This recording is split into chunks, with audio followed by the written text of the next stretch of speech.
Yesuusin galanni siif haa ta'u. Ulfinni siif haa ta'u. Maqaan kee kan eebbifame haa ta'u.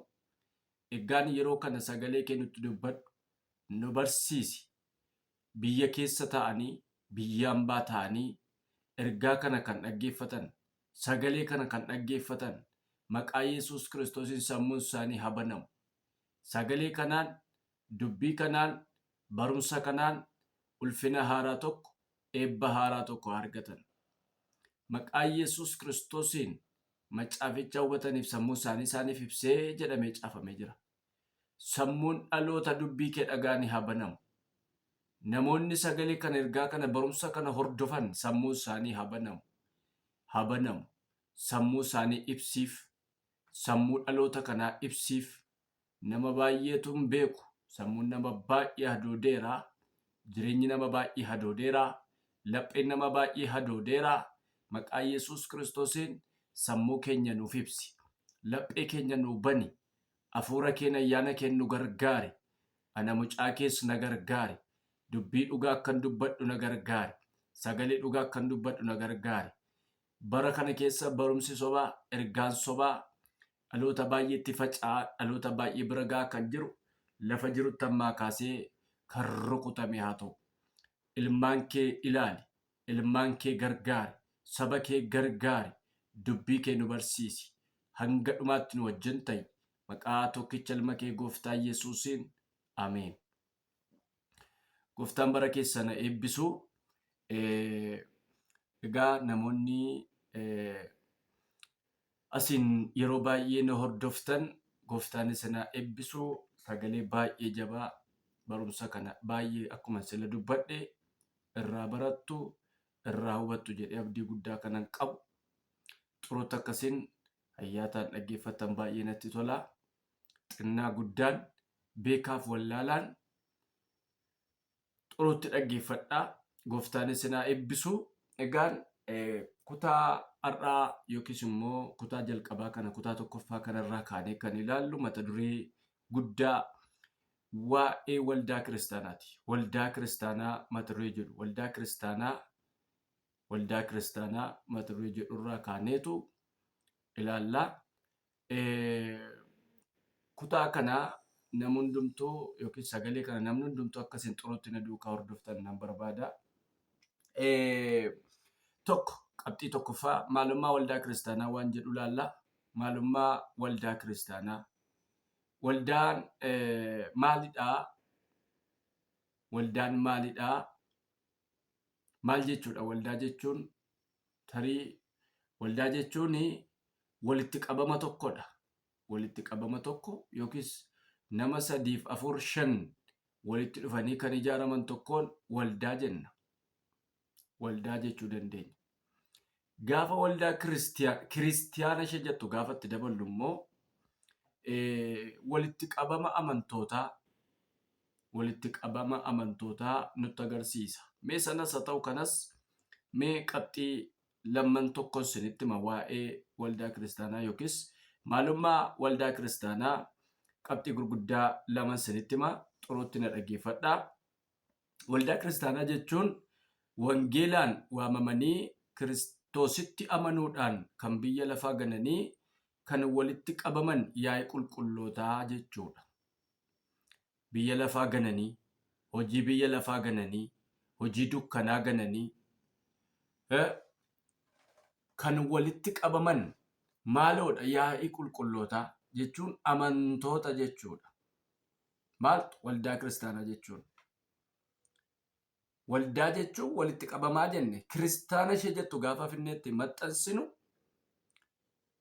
dhiiga Kiristoosiin bitamanii hojii biyya lafaa gananii, waan biyya lafaa gananii,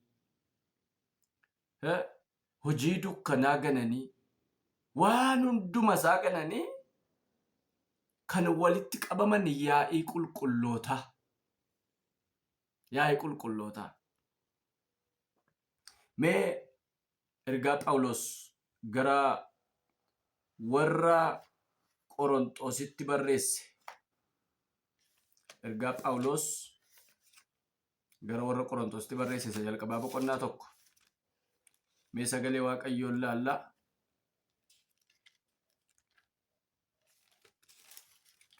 boqonnaa tokko lakkoofsa 1-2 dhaggeeffadhaa. Ani Phaawulos fedha Waaqayyootiin ergamaa Kiristoos Yesuus ta'uudhaaf kanan waamame Soosteenes obboleessaa wajjin gara waldaa Waaqayyoo isa mandara Qorontos jiru gara warra karaa Kiristoos Yesuus qulqulleeffamanii warra iddoo garaagaraatii maqaa Yesuus Kiristoos gooftaa hundumaa keenyaa waammatan hundumaa wajjin qulqulloota ta'uudhaaf waamamanitti kana caafuu kooti jedha. Argitaniittu? Ani Phaawulos fedha Waaqayyootiin, fedha eenyuutiin? Fedha Waaqayyootiin. Phaawulos waamichisaa yookiis gara ergama wangeelaatti dhufuunsaa fedha isaatiin utuu hin taane fedha Waaqayyootiin. Waldaa Waaqayyoo nama ari'ataa ture, amantoota Waaqayyoo nama ari'ataa ture, qulqulloota Waaqayyoo nama ari'ataa turedha Phaawulos. Gooftaan Yesuus Kiristoos dingata karaatti itti mul'atee hojjetaasaa godhate Phaawulosiin. Malee Phaawulos hojii wangeelaa dhufee hojjechuunsaa fedha isaa miti. Wangeela dhufee barsiisuunsaa fedha isaa miti. Kutaa kana keessatti waan tokko kaa Phaawulos. Ani fedha Waaqayyootiin ergamaa Kiristoos Yesuus ta'uudhaaf kanan waamame Soosteenes obboleessaa wajjin jedha. Lakkoofsa 1 irratti. Gara waldaa Waaqayyoo, waldaa eenyuu? Amma yeroo ammaa kana waldaan maqaa namaatiin waamama. Waldaa abaluu, waldaa abaluu, waldaa abaluu, waldaan kan abaluu miti. Waldaan kan Waaqayyooti. Namoonni na dhaggeeffachaa jirtan, waldaan kan nama dhuunfaatu hin taane waldaa kan Waaqayyooti waldaan. Ilma isaa tokkicha kenneefiitu waldaa isaa godhate. Dhuunfaa isaa godhate Waaqayyo. Kanaaf kan namaa miti waldaan, kan abaluu miti, kan Waaqayyooti. Waldaa Waaqayyoo isa mandara Qorontos jiru,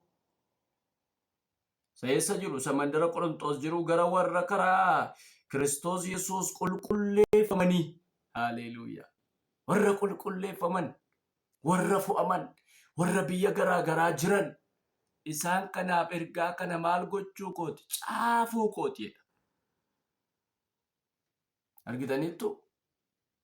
Warra qulqulleeffaman, warra fo'aman. Waldaa jechuun, waldaa kiristaanaa jechuun warra qulqulleeffamanii dhiiga isaan bitamanii biyya lafaa keessaa waamichi isaaniif ta'e akkuma Phaawulos kana. Biyya lafaa keessaa waamamanii, hojii dukkanaa keessaa waamamanii, hojii xuraa'ummaa keessaa waamamanii warra qulqulleeffaman, warra fo'aman, yaa'ii qulqullootaa, warra Waaqayyo ankooti ittiin jedhe. Waldaan isaan amantoota Waaqayyooti waldaan kiristaanaa. Saba Waaqayyooti waldaan kiristaanaa. Warra qulqulleeffaman isaanii wajjin qulqulloota ta'uudhaaf jedha Phaawulos. Har'a nama baay'eetu waa'ee waldaa kiristaanaa beeku.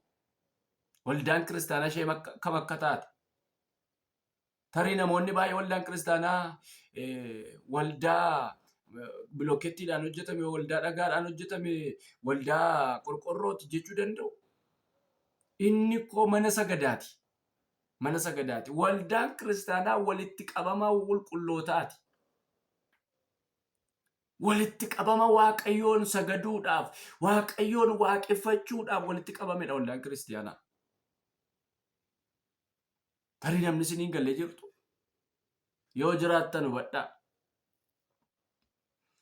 Isa lammaffaa maalummaa waldaa kiristaanaa isinitti hima. Isa lammaffaa waldaa kiristaanaa maalummaa waldaa kiristaanaa isinitti hima. Ijoo lammaffaa akka ibsa macaafa qulqulluutti waldaa kiristaanaa jechuun waamicha wangeelaatiif deebii tole jedhu kennuudhaan Kiristoositti amananii kan fayyaniif akkaataa biyyi lafaa itti jiraattu jiraattutti adda ba'anii kan ba'an walitti qabama amantootaati malee mana harka namaatiin ijaarame miti jedha. Sana ammas ni kaase. Mana harka namaatiin ijaarame, mana namni ijaare miti. Manni namni ijaare kan keessatti sagadan mana sagadaa jedhama. Namni kanan beekne jirtu jedhee yaadu. Siniif haaraa miti. Waldaan kiristaanaa nuyi namoota sagaduudhaaf dhiiga Kiristoosiin miiccatanii Kiristoositti amananii wangeelaaf tole jedhanii wangeelaaf bitamanii fo'amanii iddoo tokkotti walitti qabaman isaan kanadha waldaan kiristaanaa. Malee manni harka namaatiin ijaarame mana sagadaa jedhama. Kan itti sagaduudhaaf keessatti sagaduudhaaf ijaaran. Mee haa ta'u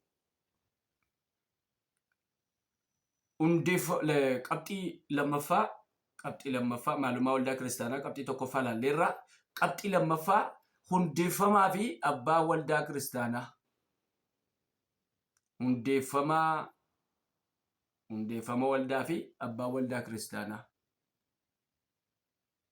Hundeeffama waldaa fi abbaa waldaa kiristaanaa yookiis hundeeffamaaf abbaa waldaa kiristaanaa waan jedhu laalla.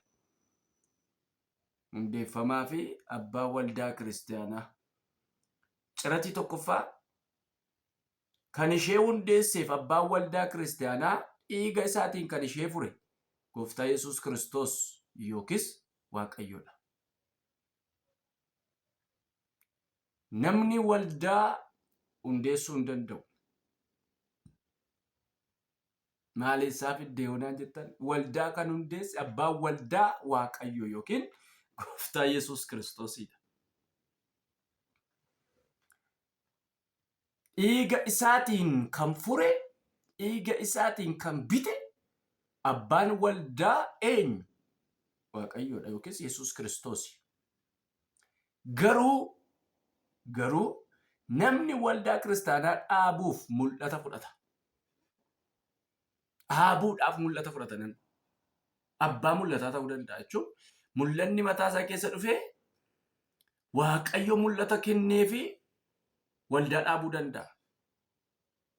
Kan waldaa hundeesse garuu Waaqayyoodha. Kan waldaa hundeesse dhiiga isaan kan bitate Yesuus Kiristoosi. Malee namni mul'ata fudhata. Namni mul'ata fudhata waldaa hundeessuudhaaf, waldaa dhaabuudhaaf. Waldaa dhaabuudhaaf namni mul'ata fudhata. Namni mul'ata fudhata eenyurraa? Waaqayyoorraa. Waaqayyoorraa namni mul'ata fudhata malee waldaa hundeessuu hin danda'u. Kan waldaa hundeesse abbaan waldaa Waaqayyoodha. Sila waan tokko isinii kaaseera. Maalidha innis yoo jettan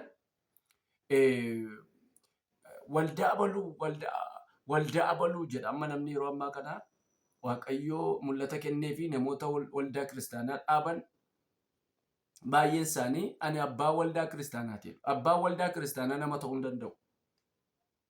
Please namoonni yaada akkasii qabdan teeshin akkasiirraa yaada keessan kaasaa. Namni abbaa waldaa kiristaanaa ta'uu hin danda'u. Abbaan waldaa kiristaanaa Yesuus Kiristoosi.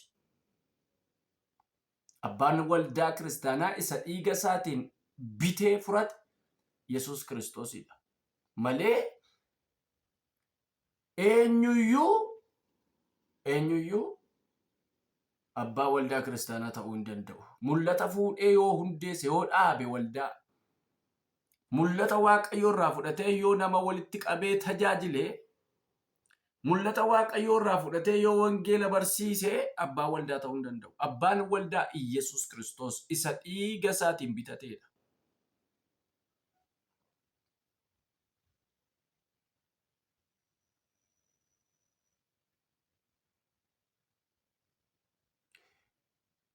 Mataan waldaa kiristaanaa Kiristoosin yommuu ta'u, isheen immoo qaama isaati.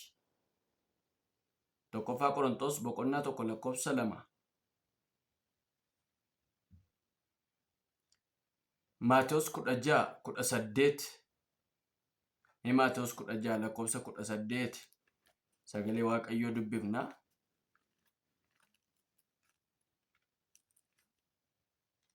Maatewos 16 anis sittan himaa akkuma Phexros jechuun dhagaa jechuu ta'e ati dhagaadha anis dhagaa hin sochoone kana irratti waldaa koo nan ijaaraa gooftummaan du'aas matumaa waldicha irratti humna hin godhatu hin mo'us banaa mootummaa waaqaa siifan kennaa waanumti ati lafa irratti hiite waaqa irratti hidhamaa hin ta'a waanumti ati lafa irratti hiikte immoo waaqa irratti hiikamaa ta'a jedhee yommusumas masiicha ta'uu isaa nama tokkotti iyyuu akka isaan hin himneef bartoota isaa cimsee abboomee jedha. Wangeela Maatewos boqonnaa 16 lakkoofsa 18 Phexrosiin ati koo dhagaadhaati dhagaan sochoone kanarrattan waldaa koon ijaaraa jedhe gooftaan Yesuus Kiristoos. Ilaalaa kan waldaa hundeesse Yesuus Kiristoos abbaan waldaa kiristaanaa Yesuus waldaa koo jechaa jira malee waldaa Phexros jechaa jiru gooftaan waldaa koon sirratti ijaara ati dhagaadha Phexros jechuun dhagaa jechuu akkuma ta'e ati dhagaadha dhagaan sochoone sirrattan waldaa koon ijaaraa jedhe gooftaan Yesuus Kiristoos. Sirrattan maal koo ijaara waldaa koon ijaara.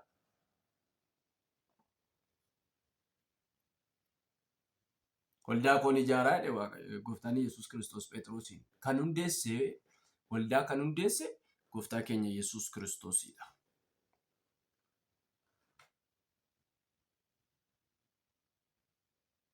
Hojii ergamootaa boqonnaa 20 lakkoofsa 28 hojii ergamootaa boqonnaa 20 lakkoofsa 28 mee maal jedha kutaan kun of eeggadhaa karra hoolota waaqayyoo warra hafuura qulqulluun akka eegdaniif isin dhaabeefis eeggadhaa waldaa kiristaanaa isa waaqayyoo dhiiga tokkicha ilma isaatiin kan isaa godhate eegaa jedha. Ilaalaa meerran deebi'a of eeggadhaa karra hoolota waaqayyoo warra hafuurri qulqulluun akka eegdaniif isin dhaabeefis eeggadhaa. Waldaa kiristaanaa isa waaqayyo dhiiga tokkicha ilma isaatiin kan isaa godhate kan eenyu godhate kan isaa godhate eegaa. Iddoo kanatti immoo kan dubbachaa jiru eenyu Yesuus Kiristoos dhiiga isaatiin waldaa kiristaanaa bitate. Anaaf isiniin dhiiga isaatiin bitate waaqayyo gooftaan Yesuus Kiristoos. Dhiigaan bitamne nuyi dhiigan nu fure nuun aarsaa lubbuu kaffalee nu bitate nuun.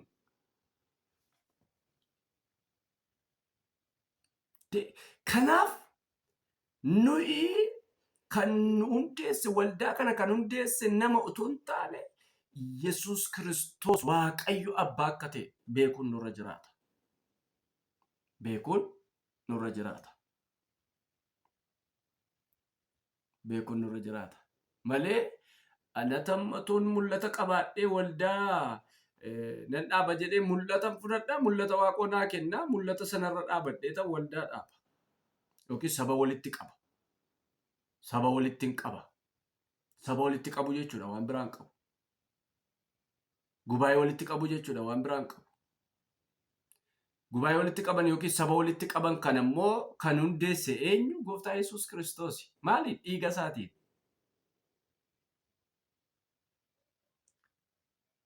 Waaw. Qabxii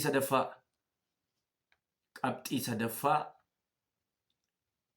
jalqabamuu waldaa kiristaanaa. Waldaan kiristaanaa yoom jalqabde? Bara kam jalqabde? Guyyaa kam jalqabde?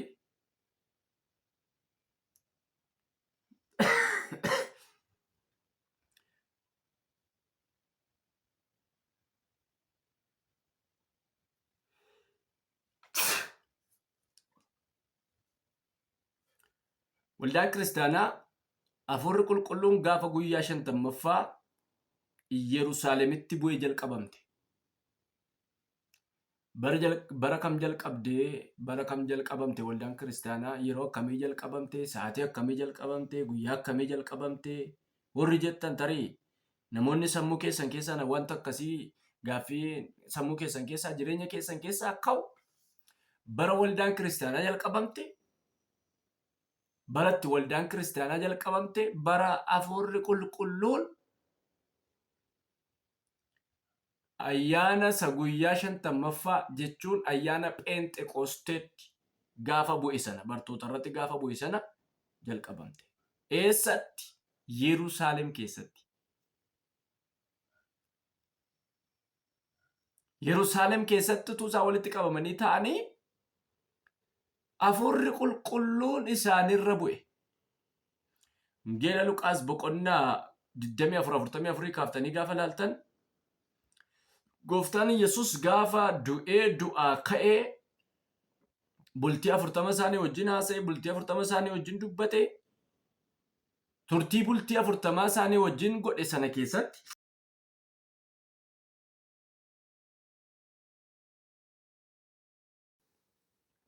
bartootaan akka nama uffannaa guutuu uffatuutti jedhaan ture. Akka nama kam? Akka nama uffannaa guutuu uffatuutti hamma humna argattanitti mandarichuma keessa turaa jedhaan ture. Luqaas 24 gubbaa 24-44 kaaftanii gaafa laaltan. Abdii akkasii galeefiitu bultii 40 isaan jajjabeessee ayizoo biyya lafaa mo'eera jedheeni waan hundumaatiin abdii isaanitti horeetu bultii 40 bira ture biraa sokke. Humna argattu amma humna argattanitti, amma Hafuura Qulqulluu argattanitti mandarichuma keessa turaan deeminaa jedheetu itti mee biraa sokke. Erga mirga abbaa isaatti ol bahee booddee indaa'u hojii ergamootaa kana boqonnaa tokko naannoo lakkoofsa 8 kaaftanii gaafa laaltan, waa'ee gaaffii isaan hin laallanne tokko kaasan, waa'ee mootummaa Israa'eliin kaasaniin kun isin hin laallatu, waan isin hin laallanne keessan galinaa garuu jedhaan ture. Ennaan ayyaan Hafuurri Qulqulluun isinirra bu'aa, humni Waaqayyo isinirra bu'aa, mandara lafaatti, mandara Samaariyaatti, Yihudaa hundumaatti, baddaa Yihudaa hundumaatti gabaatuu taatu. Gaafa qabu, gaafa humni Waaqayyo isinirra bu'e, gaafa ayyaanni Waaqayyo isinirra bu'e, gaafa Hafuurri Qulqulluun isinirra bu'e jedheetu kanatti mee abdachiisee gara mirga Waaqayyootti sokke Gooftaan Yesus Kiristoos. Gaafa inni ba'ee sokku, gaafa inni ol butamu, ija isaanii gara isaatti asii ol kaasanii qisanii ol ilaalanidha. Gaafa inni biraa gara Waaqaatti ol sokku. Ergamoonni uffata adii uffatan dhufaniitu ijoollee maaf ajajjanii gara Waaqa keessaa ol ilaaltu? Akkuma utuunni ol ba'ee argitan kana utuunni deebi'ee dhufus hin argitu jedhaniitti dubbatan. Bultii biraa ol ba'ee bultii 10 tureetu ayyaana Pheenxeqoostee, ayyaana guyyaa 50ffaatti akkuma abdachiise sana, akkuma itti dubbate sana, akkuma ittiin jedhe sana humna Hafuura Qulqulluu kana bartootaaf erge. Eessatti? Yerusaalem keessatti. Sa'aatii meeqatti? Ganama keessa naannoo sa'aatii 3 kan isaan Hafuura Qulqulluu argatan. Utuu maal hojjechaa jiranii? Utuu iddoo tokkotti walitti qabamanii Yerusaalem keessa jiranii. Hafuurri Qulqulluun isaanirra dhufe. Hundi isaaniiyyuu afaan hin beekamne haasa'uu jalqaban.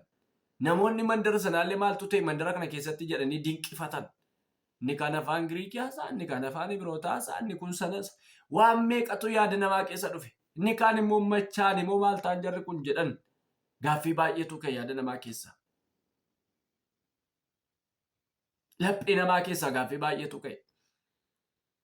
Akkasitti gaafa sana waaqeffannaan haaraan dhalatee waldaan kiristaanaa achumaan jalqabamte.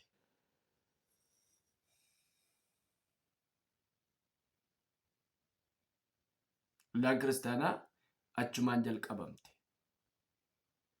Gaafa sana humni hafuura qulqulluu isaanirra dhufe, ayyaanni waaqayyoo isaanirra dhufe, humni waaqayyoo isaanirra dhufe, hundi isaanii afaan hin beekamneen haasa'anii.